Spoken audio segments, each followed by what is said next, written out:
Olá, eu me chamo Gerson Albuquerque de Araújo Neto e sou professor da disciplina Filosofia das Ciências.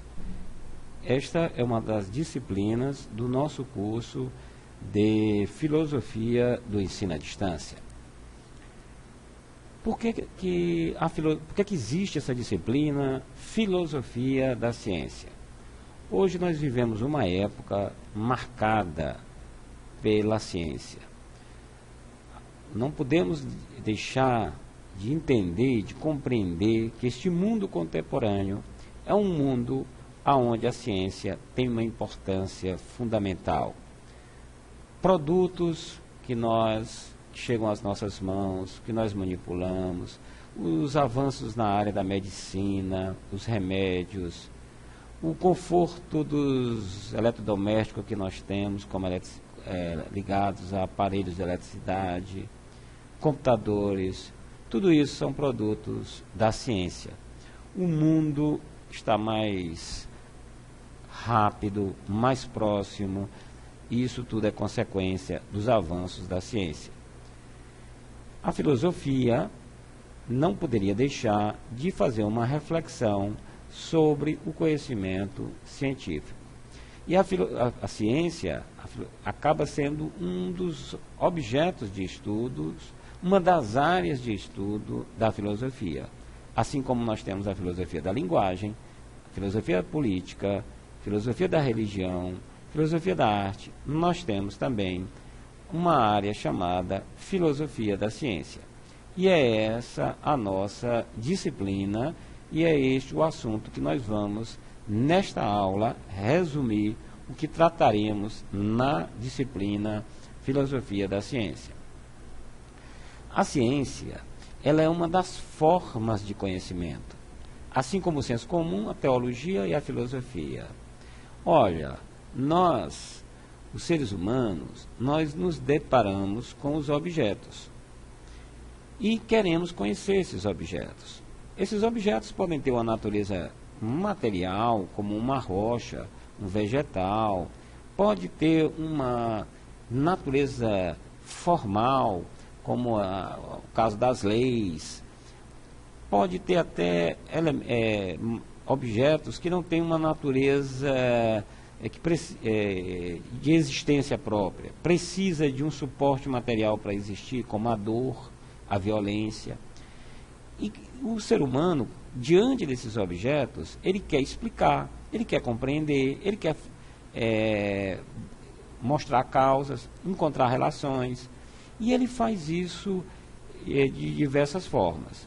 Uma forma, a mais simples, é a do senso comum.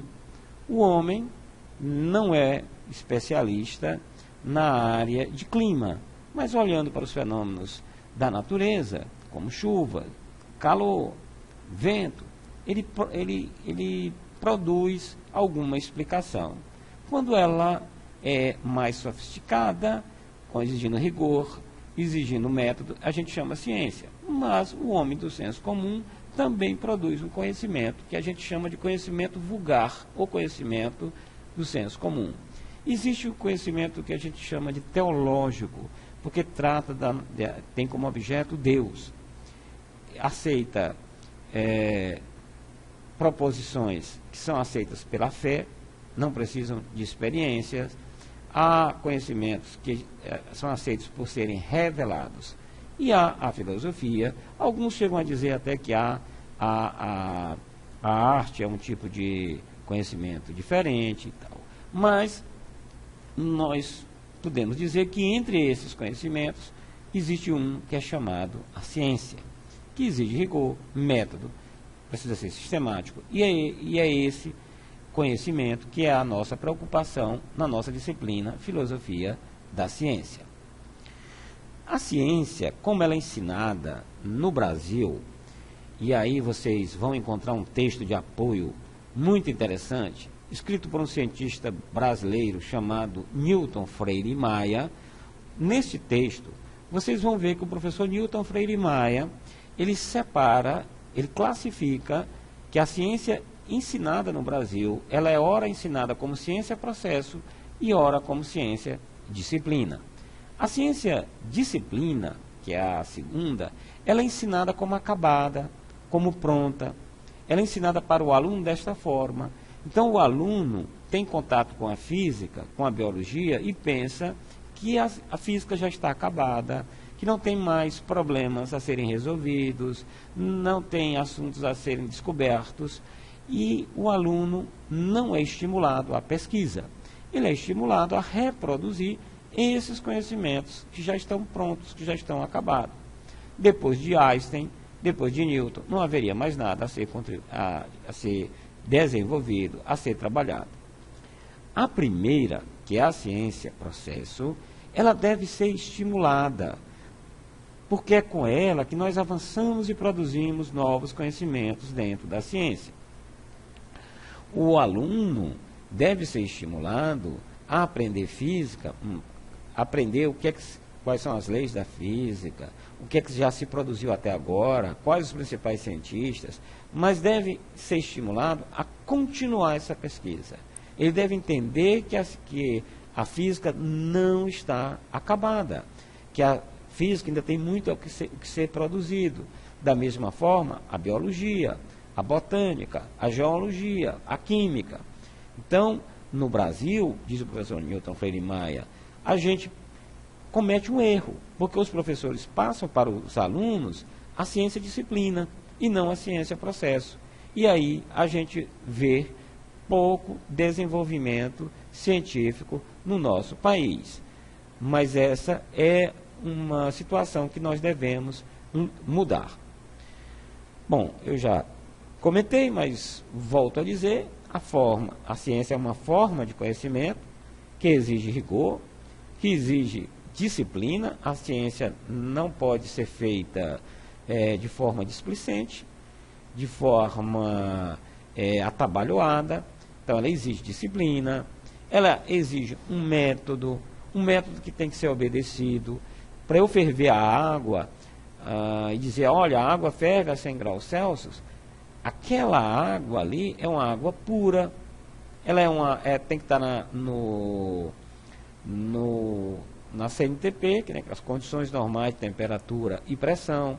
Se eu vou coletar um sangue, também tem que ter um método. Eu tenho que estar em jejum. Então, na ciência, toda pesquisa se usa um método.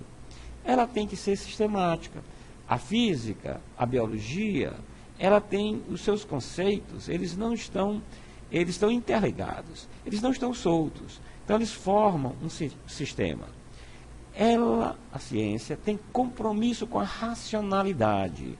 Nós não podemos cair em contradições, nós temos que ter esse compromisso com a racionalidade. O conhecimento científico ele é interobjetivo. O que significa isso?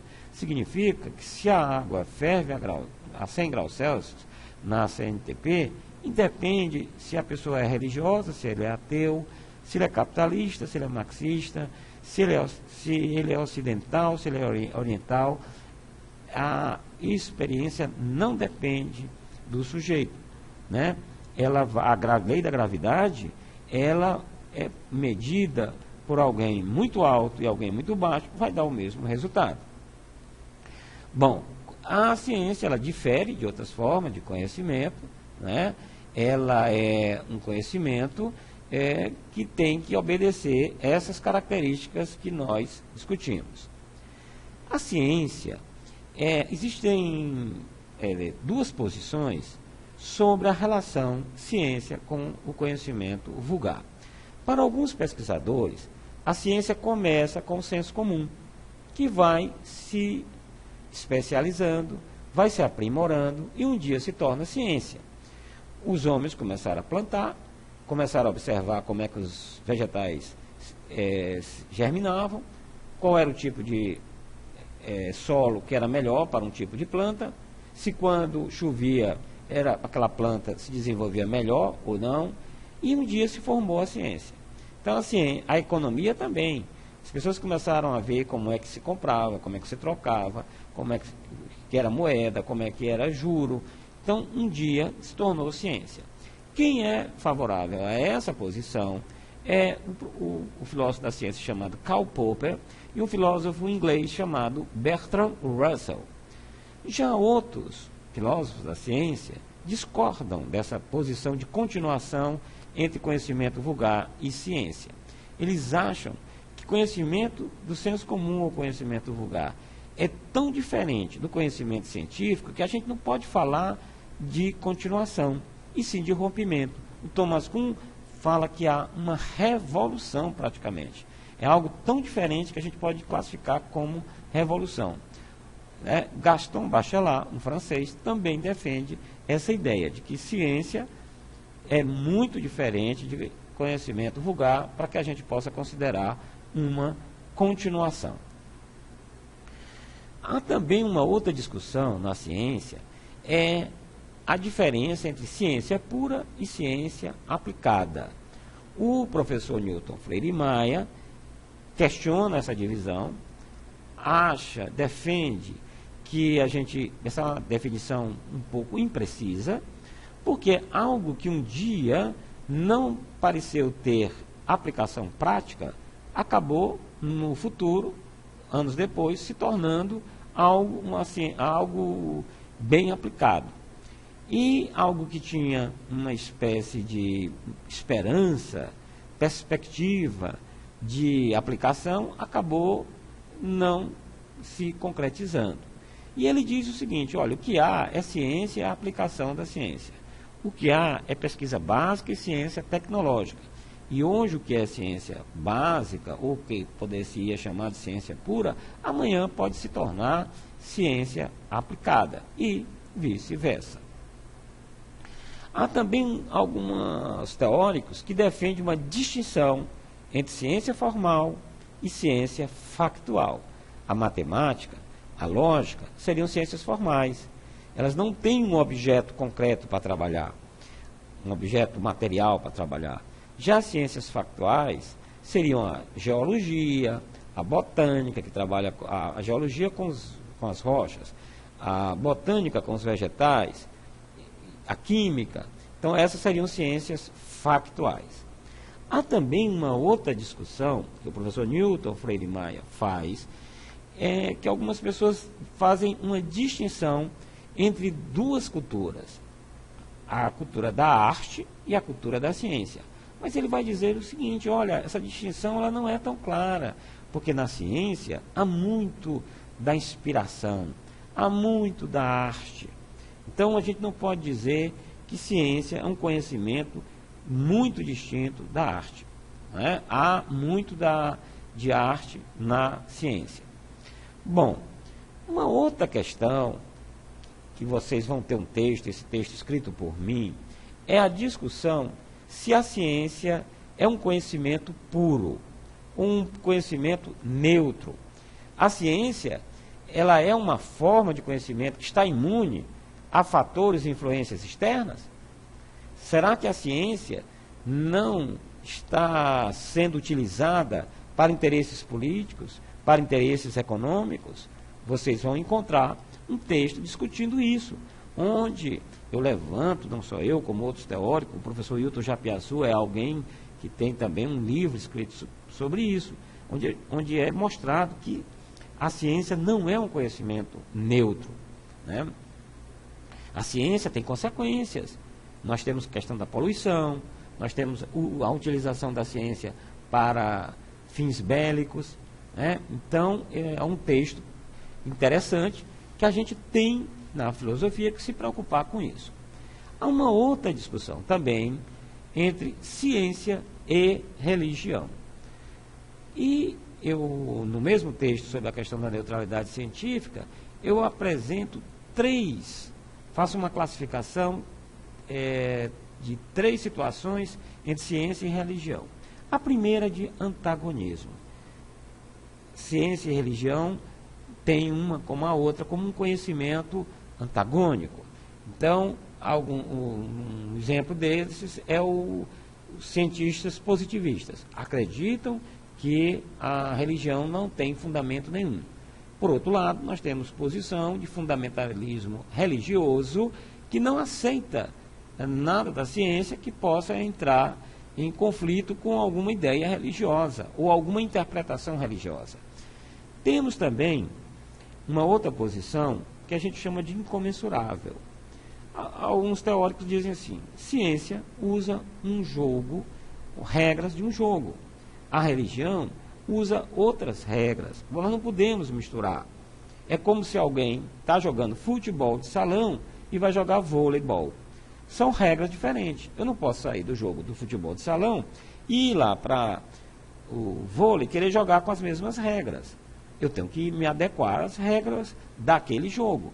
Então, quando eu faço ciência, eu uso regras. Na ciência, o conhecimento é experimental, é provado. Na religião, existe o conhecimento que a gente aceita como conhecimento revelado. Então, são jogos diferentes. O que eu não posso fazer, dizem os teóricos dessa posição, é, quando eu entro na ciência, eu tenho que jogar as regras da ciência e não da religião. Mas também, quando eu estou na religião, eu tenho que jogar as regras da religião. E há uma outra posição dizendo o seguinte: ciência e religião são complementares. O Einstein fala isso, não é? Outros cientistas falam isso. A ciência deve complementar a religião, mas a religião também não deve desprezar a ciência e deve ajudar a ciência sobre alguns problemas. Bom, a ciência, como nós conhecemos, ela inicia com a modernidade. Contribuíram aí para o nascimento da ciência o Francis Bacon, com a ideia da indução. Até Bacon, o raciocínio por excelência era o raciocínio dedutivo, defendido pelo Aristóteles. O Bacon vai dizer que não, que para se produzir novos conhecimentos eu preciso da indução. O Bacon fala da teoria dos ídolos, onde ele propõe que para a gente avançar no conhecimento, a gente tem que limpar a nossa mente de alguns preconceitos, que ele chama de ídolos. Vocês viram isso comigo na filosofia moderna ou com outro professor, não é? Onde lá a gente discute a teoria dos ídolos. O Descartes, ele mostra a necessidade do uso da metodologia. Não é à toa que o seu livro é chamado Discurso do Método. Descartes faz o seguinte questionamento: Descartes entendia que todos tínhamos a mesma capacidade de raciocínio, a mesma inteligência. Mas por que o Einstein produziu conhecimento e uma outra pessoa não produziu igual a ele? O Descartes vai dizer, é porque o Einstein usou uma metodologia mais eficiente do que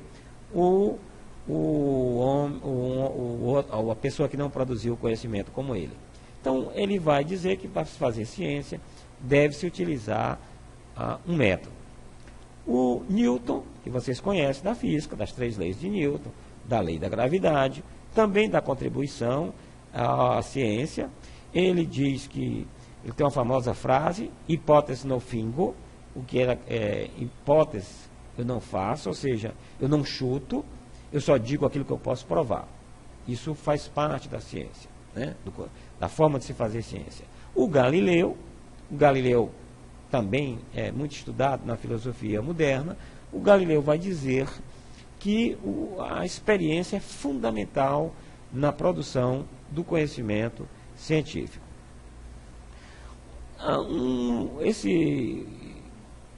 Esses teóricos, eles influenciaram a ciência até ser criado um movimento chamado positivismo, que era o positivismo do Comte, que vocês viram em Teoria do Conhecimento. Mas existe uma outra corrente que é muito importante para a filosofia da ciência, que é chamada Círculo de Viena. Ela também é denominada neopositivismo, empirismo lógico e positivismo lógico. Esses teóricos, um grupo de cientistas que resolveu refletir sobre o fazer ciência. E para eles, as proposições, elas podem ser classificadas em 2 tipos: proposições sensatas e proposições que são insensatas. As proposições insensatas, elas não são falsas, não, nem verdadeiras. Elas não podem ser ditas por serem insensatas. O critério para classificar essas proposições insensatas e insensatas é a verificação empírica. Ou seja, uma proposição, para ser científica, precisa ser possível de ser verificada empiricamente. Nada que não possa ser verificado empiricamente não pode ser aceito como conhecimento científico. E, para eles, só as proposições das ciências naturais ou proposições empíricas passam neste critério. As proposições da matemática e da lógica, elas são insensatas? Não. Elas não passam pelo critério de verificação empírica porque elas são analíticas. Se elas são analíticas, vocês viram na lógica, ela não há necessidade de verificação empírica. As proposições da metafísica, as proposições da ética, da estética, das religiões, não podem ser verificadas empiricamente, portanto, devem ser descartadas, não devem ser utilizadas. Então, essa é a posição do Círculo de Viena. Sendo assim, as proposições dessas áreas que a gente falou, metafísica, religião, ética, elas não são nem verdadeiras nem falsas.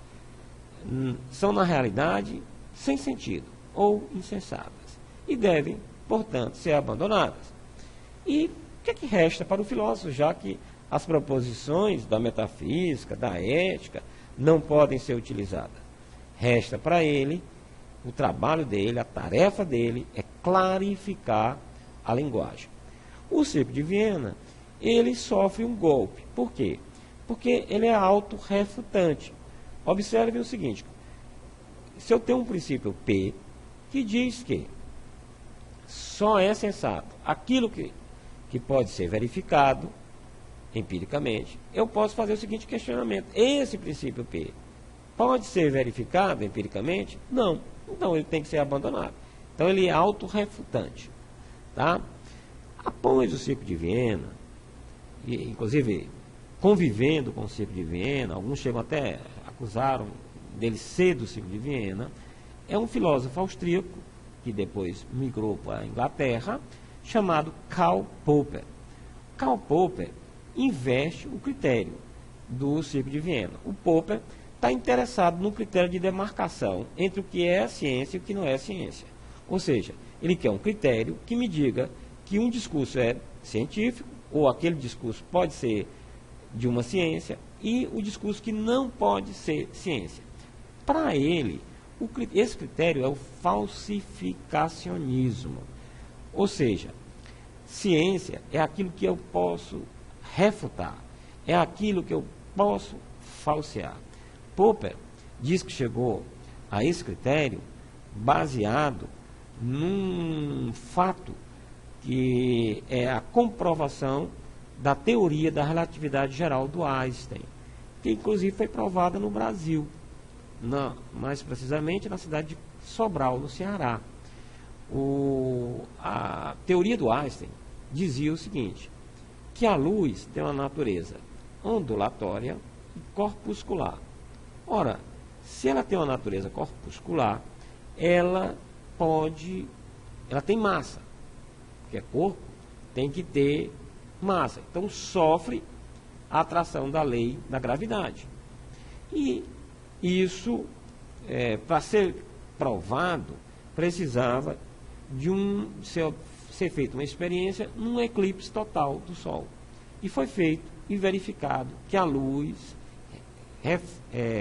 sofre uma atração, não é, quando passa perto de um corpo de grande massa, como o Sol.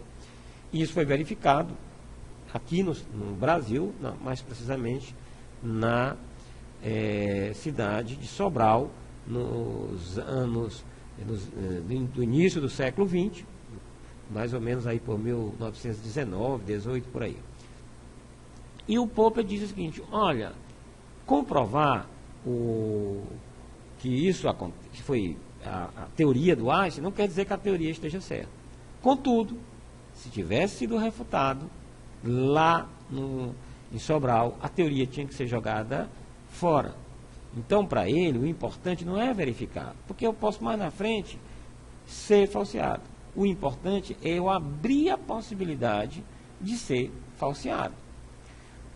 Popper a sua filosofia da ciência defende, portanto, que a ciência não é dogmática, não é conhecimento acabado. Toda teoria científica é uma conjectura que poderá ser corrigida lá na frente. As teorias científicas se desenvolvem num processo de conjecturas e refutações. Nós, uma época, pensamos que o Sol girava ao redor da Terra. Hoje nós vemos o contrário, entendemos o contrário, é a Terra que gira ao redor do Sol. Então, uma teoria científica foi refutada por outra.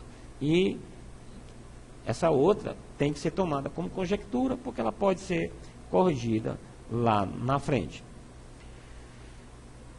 Para Popper, o cientista não deve ter medo de arriscar, porque ele deve estar sempre aberto a ser falseado. E para Popper, nós aprendemos, o cientista aprende com ensaio e erro. Toda vez que eu erro, eu aprendo. Ele vai fazer uma relação com uma criança.